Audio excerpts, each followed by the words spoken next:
Good morning. Good morning, Chairman Carrillo and committee members. Thank you for the opportunity to speak. For the record, my name is Constance Brooks, representing Clark County, otherwise known as Mr. Flint's new best friend. I'm here to present an amendment.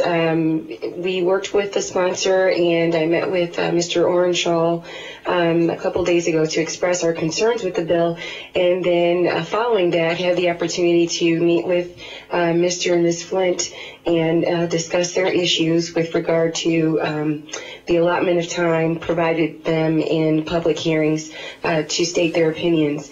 And so as a result of our discussion, we've come together with an amendment that you have before you. And I'm sorry that it wasn't on Nellis, but I didn't want to submit it without the permission and approval of Mr. Orenshaw, and so we were able to get that in the late hour yesterday evening.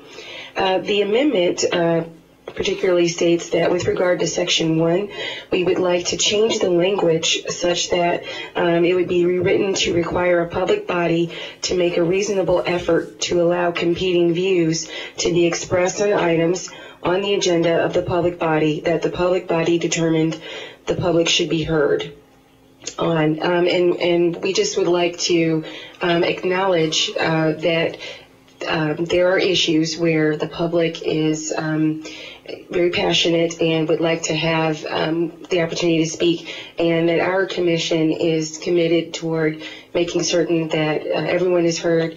We have a 3-minute time limit, and I think that we're extremely fair with allowing folks to have the opportunity to speak. And with that, I'm available for questions. Thank you. Thank you, Ms. Brooks. We do have a question from the committee. Sure. Thank you very much, Chairman Carrillo. I just want to thank you, Ms. Brooks, for working with the sponsors of the bill. I think I need to talk to you a little bit more about this amendment, but I really appreciate you reaching out to them and trying to work on a compromise on Section 1. Thank you very much, and thank you to the Flints as well.